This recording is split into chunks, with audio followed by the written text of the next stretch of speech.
Closed captioning for the Casey Malone Show is sponsored by Hunter Stevens Land Title Agency. Integrity, service, and commitment you can trust.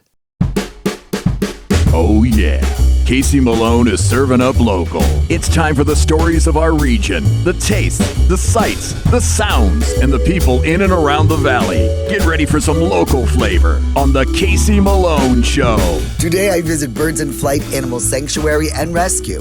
I also get my sister's niece and brother-in-law in the kitchen for easy breakfast tacos. But first, a Guinness Record Troll Museum in Alliance. Well, there's so much to see here at the Troll Hole. You absolutely have to be taken on the tour.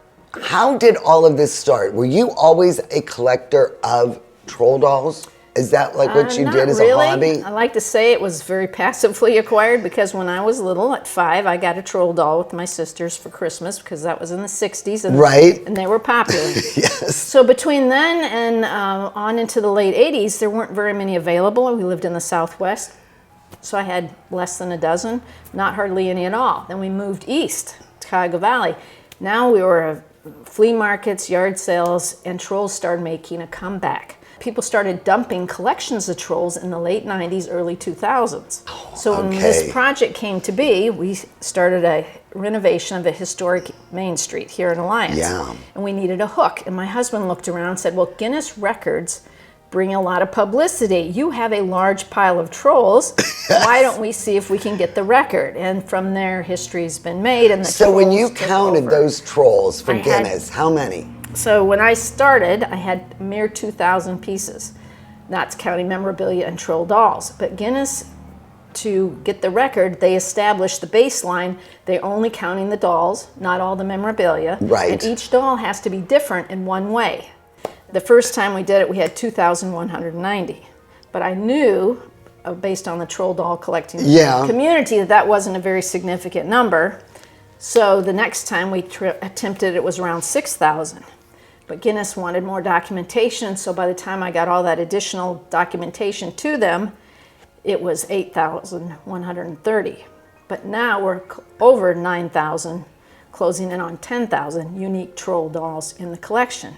Because of all the publicity, now I'm a sanctuary for everyone to bring their beloved troll dolls here. We should have to feed them and take them out. Yes. Take them to the bathroom. We integrate them into the museum and we do rehome and sell some. My husband's been pushing me to get out of the hoarding phase because I've now amassed over 40,000 pieces.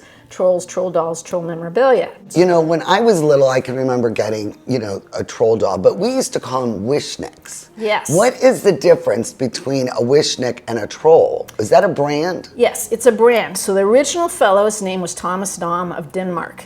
Okay. And he created the troll dolls and he called them damn trolls. Don't touch my damn trolls. So this is a Dahm troll. Yes. When that doll launched, other doll manufacturers looked at it, and the Unita Doll Company of the U.S.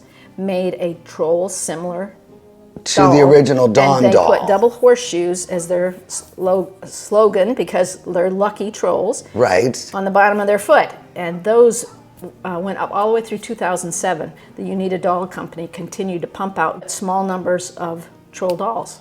So those were the wishnicks. Okay, because we always referred to them as that. Wishnicks. So now what is this? So 2016, The Truth of the Trolls comes out, DreamWorks. This is all DreamWorks trolls. Yep. Wow. Because DreamWorks, after Shrek, was a struggling company. They needed a big hit. They were going to do a troll-themed movie, and it definitely influenced my decision to feature trolls because I knew trolls were getting a movie.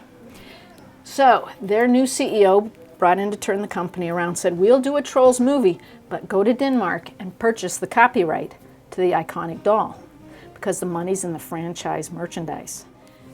When you're out and about, you can find parts and pieces of trolls. The mountain trolls in particular are sensitive to the sunlight. If the sun touches them and they're young, they burst into 1,000,000 pieces. If they're older, they consolidate into a giant mountain-sized object. Now, this here on the table is one that combusted? No. What is that? We picked it out of the woods, we analyzed it and studied it. You see those growing on trees. What is it? A mushroom? It's a giant troll booger. They wipe their noses onto the tree. So those are all boogers. You gotta come on, get out of here. That's a big troll booger. How did you analyze so that?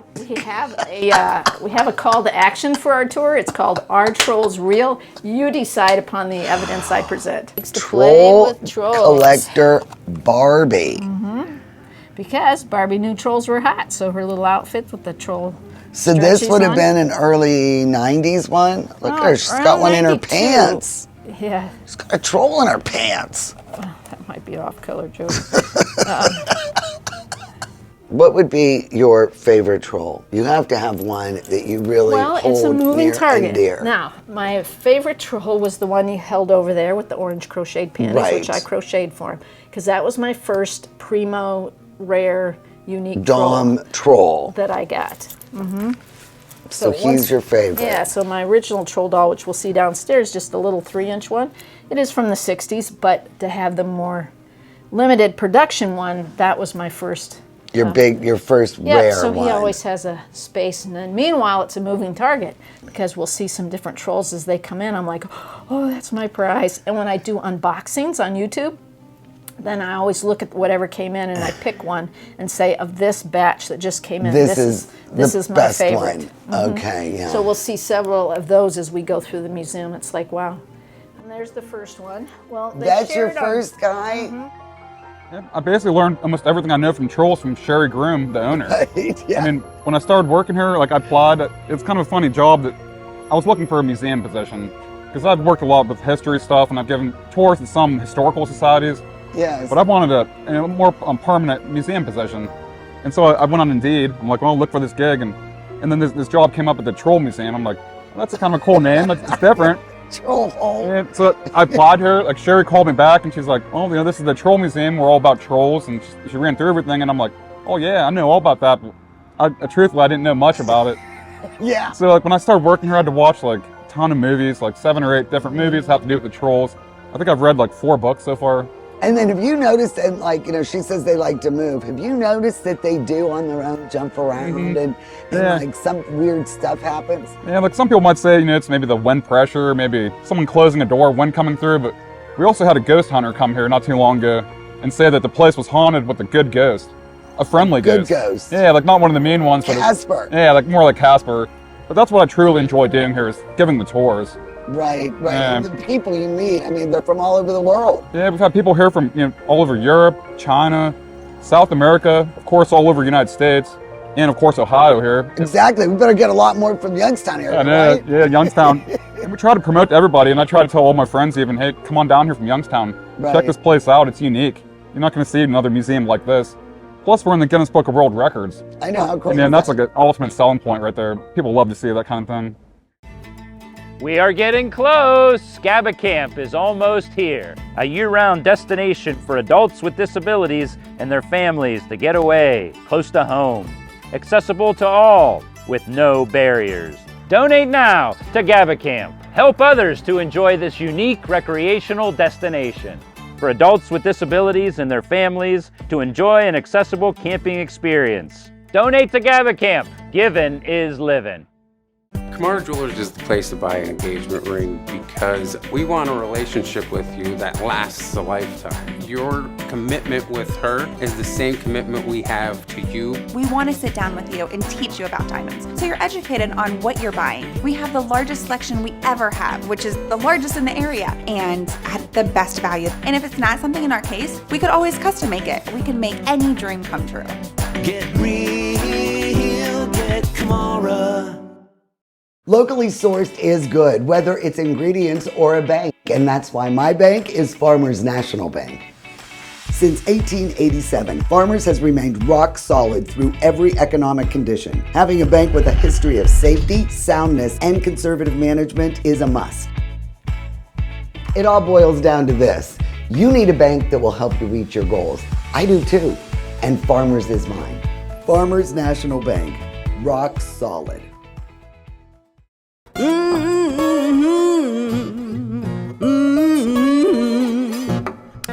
You better come on in my kitchen.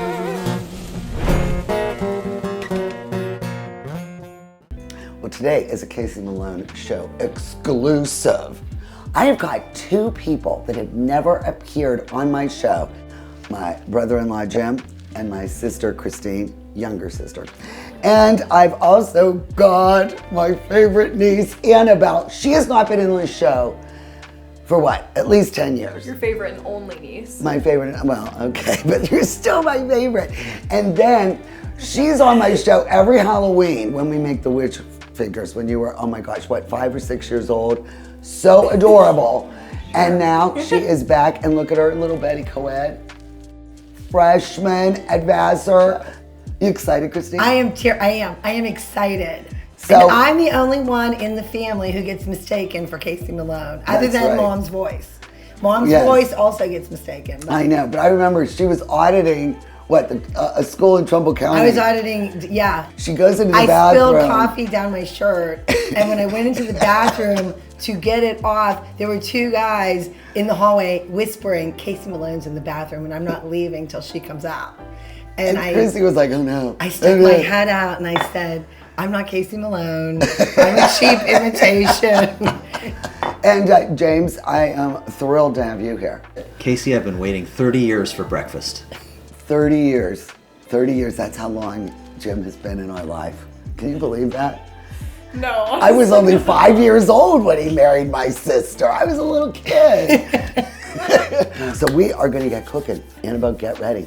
All right, let's do this.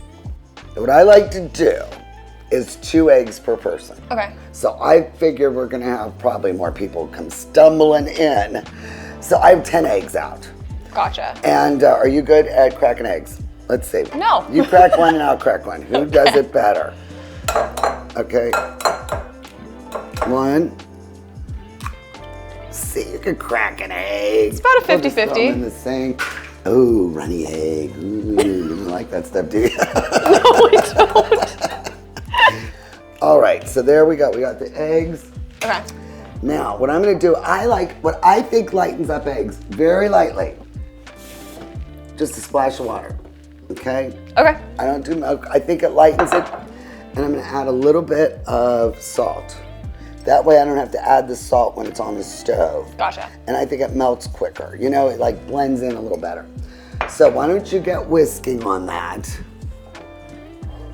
You know, give it a good whisk.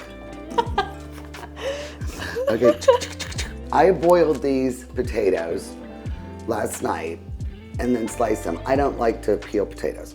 So I have these, and then I like cubanelle, sweet cubanelle, and then just some regular onions. So I'm gonna saute these. We'll go to the stove. We'll start with the potatoes because those are gonna take a little longer, and then we'll get cooking with the eggs. Now this is medium heat, Gotcha. okay? And I'm gonna use olive oil. You could probably use butter, or you could use like canola or something, but I think olive oil is good for this because we're not going with a real high heat. Yeah. So this is getting nice and shimmery. I think it's gonna be ready to go. So let's put in the onion and the peppers. And we're gonna add those and get them nice and softened. Don't wanna waste. There we go. Okay. And these will start to sizzle. All right. Okay. Now, we are just gonna let this start cooking, and you're gonna hear the sizzle, and then, you know, you don't want it to burn. You just want it to get softened and translucent. These are really cooking nicely. Now, some people really like a burnt brown onion, but I don't. I like them a little softer, you know what I mean? Yeah. So I think just a couple more minutes, and we'll be ready to add the potatoes. Gotcha. So now we are ready for these potatoes. So we want a little bit of browning on this. So we're just gonna keep watching these, okay? Kind of spread them out so they're even on the pan. And let's let them cook to get just a little crispy brown on the edges. And we'll just let it go. This is all over medium heat. See how they kind of stuck to the bottom of the pan a little bit? That's good, because it got a little bit of a crispness to them. Got it. That's how I like them. So now what I'm gonna do is take these off. I have this on a simmer. We are gonna put this on a low, and we are gonna get ready to make the scrambled eggs. Got it. The secret to really good scrambled eggs is low and slow. Got it. So what we're doing right now, we got about, this is quite a bit of butter, but we have 10 eggs. So, and we got a pretty big pan. So what I'm gonna do is you just wanna melt it really good before you add the eggs. You don't really wanna hear a big sizzle, because that means your pan's too high. And what we're gonna do is just watch and let them get set up. And then you just kind of keep pushing them to cook. But right now we gotta watch the edges, and you're gonna wanna see that the edges are getting just a little cooked. Okay. And then we start moving them around. We're just gonna start pulling it in, see? Okay. Ever so gracefully. And see, they're just starting to set up a little bit, and then we'll get the next outer layer to start firming up. And then you'll stir the next one. Okay, I think, see, it's getting set up. Let's take it in. Good, see? Oh, Good. hey, And see, okay. and then the other stuff starts running, so then those edges will get cooked. Pull those in. You're getting the hang of this. Look at me go. Wow. Well, it's another Casey Malone Show exclusive. Another family member who has never appeared on my show, my sister Denise. Hello. Mother of Annabelle, wife of James. I am so thrilled that you're finally here. This has been a Christmas miracle. We're all together. So you know what we're doing? We're gonna have some mimosas. So there you go. Time to celebrate, Annabelle. And there we go. Christine is grapefruit juice. I'm doing the pink grapefruit. All right. Nisi, Annabelle, you just get a little sparkle. That's all you get. Yeah, thank you. And Nisi and myself. I like a lot more bubbles. Okay. A toast. Merry I'm Christmas. so Merry thrilled. Christmas. To Vassar breakfast tacos? Is that Right, what we're Vassar calling breakfast them? tacos. All right, now we gotta eat. For my flour tortillas, I dampen each one, wrap it in a paper towel or a dish towel, 30 to 40 seconds in the microwave, and they're really nice, soft, and pliable. So let's pass these around. That is delicious. I may have over salsa, but it's very good. All right, so thank you. Go to my website, CaseyMaloneShow.com.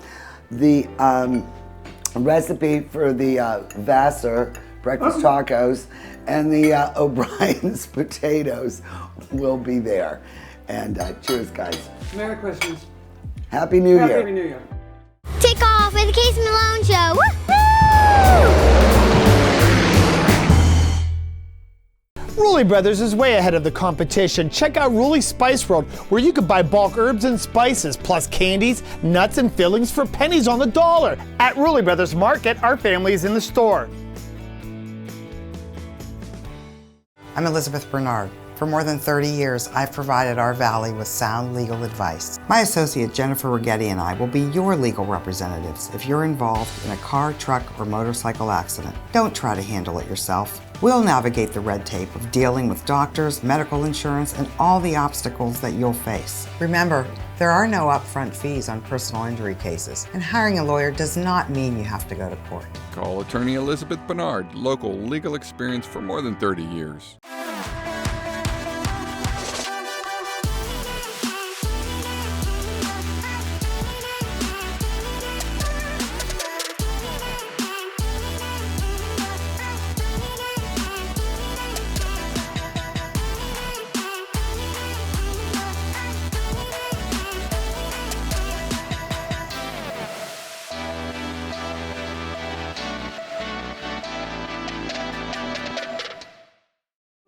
We're at a Birds in Flight sanctuary out here in Canfield, and Heather and her son Cameron run, I don't even know what to call it.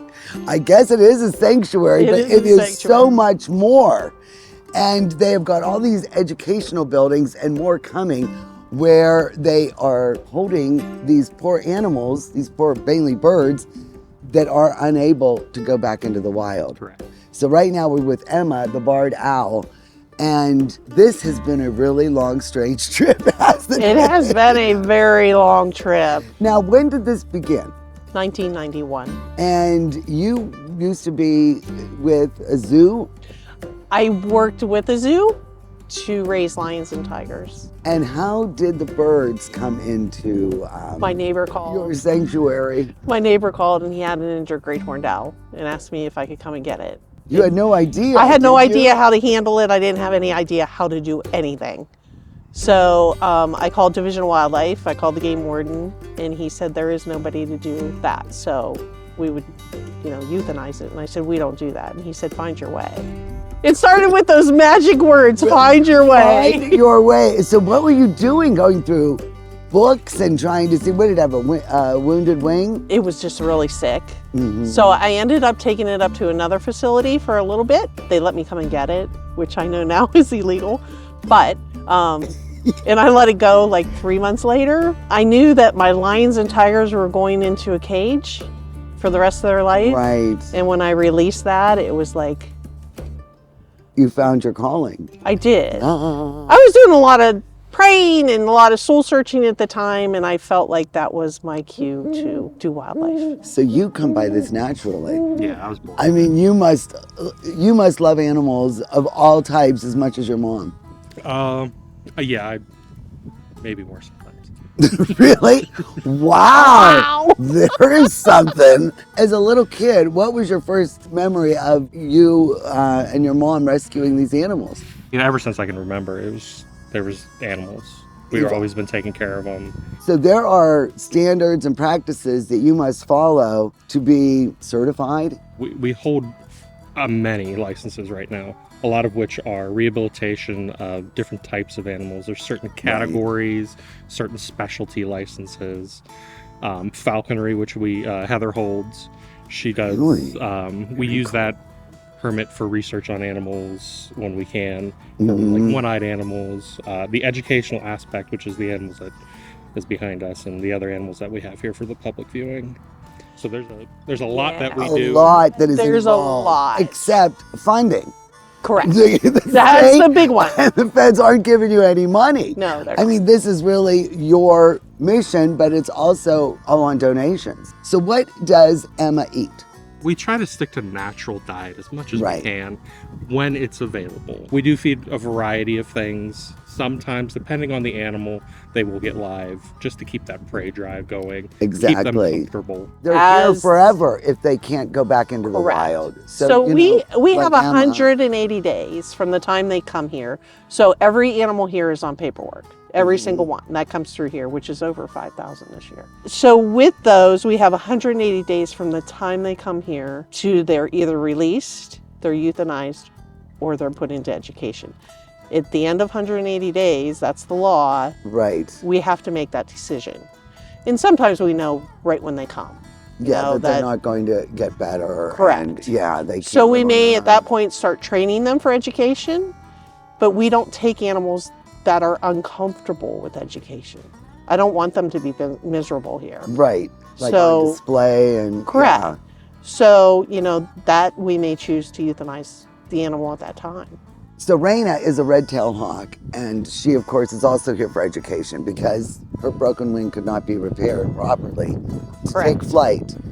And I see a lot of hawks around my area, Cooper hawks, the red-tailed hawk, and they'll swoop down and grab something and be gone. If those people are putting out poisoning in that for those kind of critters, what happens to that hawk that eats that possibly poisoned animal? If they're the first ingester of it, so meaning that the mouse ate it, it died, and then the hawk or owl gets hold of it, they will most definitely die. They say it's about 15 animals that can die from just one mouse. One ingestion.